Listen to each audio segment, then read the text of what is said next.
It's 7:45 here on 2 to You, Brecky. Good morning to you.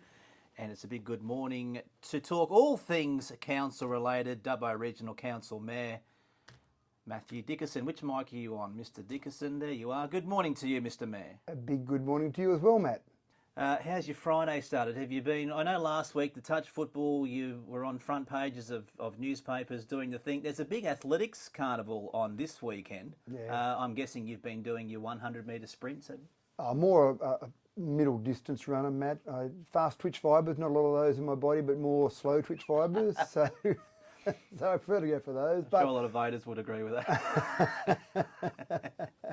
I will duck over there tomorrow to do an official opening there, just to welcome people to the event. And since we've built that international standard athletics track, it has been fantastic for the number of different events, whether it be little athletics being involved in zone carnivals or regional carnivals, whether it's the country championships, which we had about a month ago, whether it's an event like this weekend. There are so many different events, but even just the school kids, that's what I love. During term 2 and term 3, you go over there probably 4 days a week, and there'll be different school events, different carnivals from around, using that track there. And so here they are running on a track that's the same standard as the track that you're running on at the Olympics. Is that right? It's an international standard track. And so if you break a world record there, which if you just happen to be running in a school carnival, break a world record there, that's a world record. It counts. It's exactly right. I mean, the timing's got to be right as well, but that is an international standard track. And the people, I remember being over there when they were actually laying the track initially, so that the track was built, and then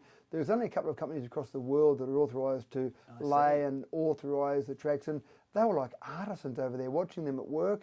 They just were, it was like an artwork that they were creating there, because they were just so focused on perfection with that track. So it is a great facility for Dubbo, and we do get a lot of people coming through and injecting lots of money into our economy from it. Speaking of that top professional quality, I mean, it was the same with those touch football grounds last week. The fields, from all reports, and not just people in Dubbo, but almost every club and team that came, just said it was you couldn't get better fields. No, some people thought we had synthetic. When they pulled up there, I talked to a few people as they were pulling up, and they looked across, I didn't realise you had synthetic grass out here in Dubbo. And then a few other parents, as I walked around and talked to some people, mainly on the Friday, they were there going, wow, who did you get in to do your fields for you? And I said, oh, well, we've got staff that are pretty good at this. So sort they of stuff. were local? That was just our staff at council that were doing that. Now, the problem is some people say, well, why don't they have them like that all the time? Well, our staff have got a huge number of fields across the whole 7,500 kilometres of our local government area to look after.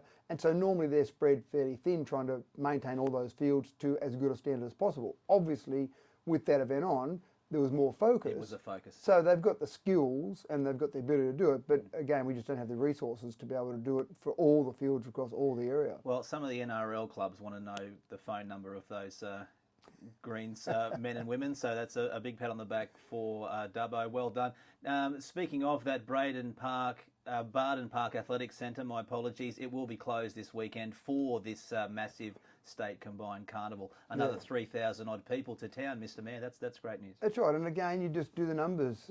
How many people we've got staying overnight? $208 times that gives us the approximate injection into our economy. So that's absolutely fantastic. Again, 8,500 last weekend.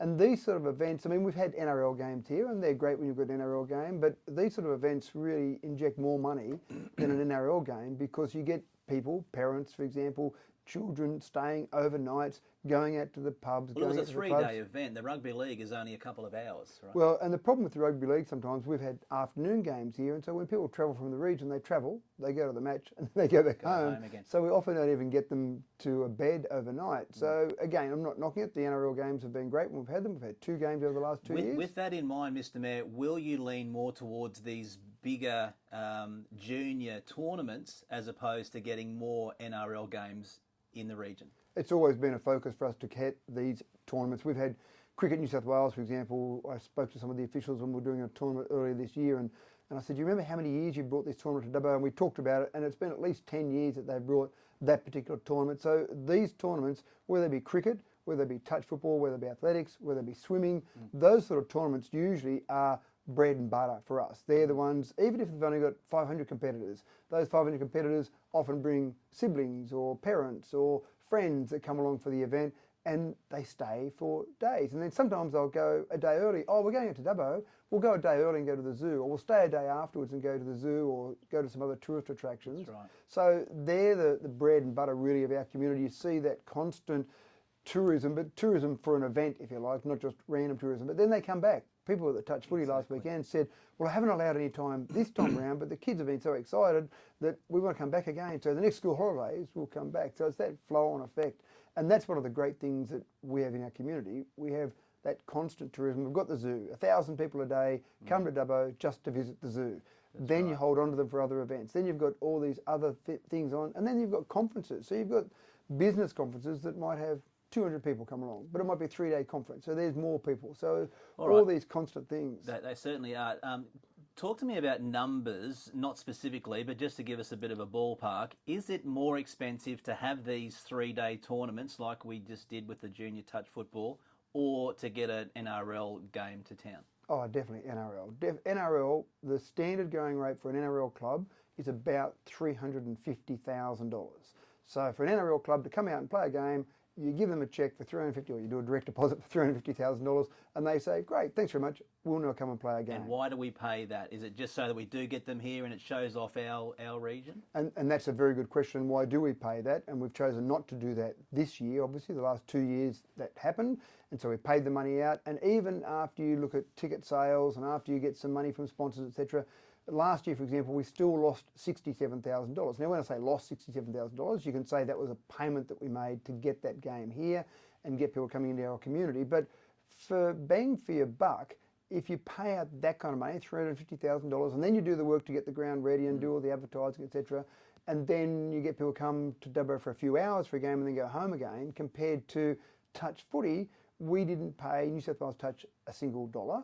Dubbo Touch Association kicked in $10,000, which was very generous of them to help out with the event. So they paid that to New South Wales Touch. So there was no initial upfront cost like there was with the NRL? Correct, we paid zero. Now what we did say to New South Wales Touch is, we will make sure our grounds are in good condition and everything's prepared for you, and we'll help you out on the ground. So if you like, there is still a cost to that, but we would be paying our staff anyway. The staff might have been working on different grounds at that same time. So there is still a cost there, but there's no upfront payment. So you tell me, you do the numbers, you've got 8,500 people who come for 3 days and we paid $0 to New South Wales Touch, or you pay $350,000 and people come for a few hours. And you lose 67 grand. Yeah, that's right. Now, again, it's good exposure for Dubbo, and so I'm not saying we would discount completely the idea of an NRL match altogether, but you're always looking at how can we best spend the ratepayer dollars. Not my money I'm spending your money, and I'm actually more careful spending your money than when I'm spending my money. So you're really trying to get that best value. We've had a couple of NRL games. We'll probably do it again in the future. We'll try and work out a way to do it. And that, keep in mind, sorry, that $350,000 was offset by a contribution of $150,000 from the state government. So we still, even with that, still So lost it's half a million. It's half. No, sorry, it's 350. Of that 350, we got 150 from. So 350,000 to get an NRL game to these regional parts of New South Wales. That sounds like a lot, and probably a question for the NRL. Why are they charging regions so much? Well, they don't. It's the clubs. And I've had discussions. We go back 10 years ago. I remember with Evo Cities, and I was chair of Evo Cities, and we met with NRL, and we said you should get games to regional areas. We've got great supporter bases in regional areas. And they said, yes, we think we really should. We really support the idea. Go and talk to the clubs. And you talk to the clubs, and they say, now, and again, 350 is about the middle. Probably about the middle. There's some clubs who charge more than that. Some clubs that have got, premierships maybe that can charge more than that. So there are some clubs who charge more than that. And there's probably a few clubs that go a little bit less than that. Maybe one's down near the bottom of the table. Hypothetically, if the Penrith Panthers, who have won the last 2 competitions, they were to bring a game like they are in Bathurst in a couple of months' time, they can fill their stadium.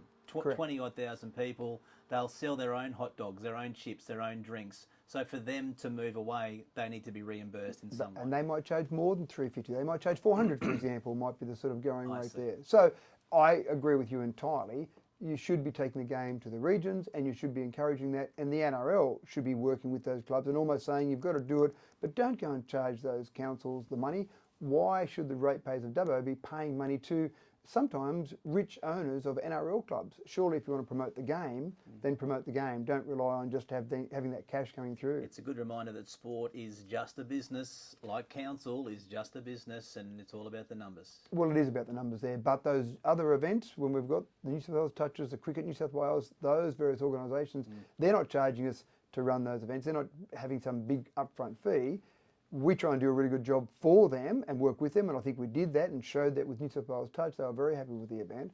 But again, it's good for our community to see those, and I actually went down and watched some of the touch, and I thought it was fantastic standard touch. It certainly was, except seeing you out there, we hopefully even get better standard than that. Mr Mayor, some other things to talk about. We'll have to leave that till next week, but as always, appreciate your time this morning. Thanks, mate. And you have had orange as the major colour for you this week.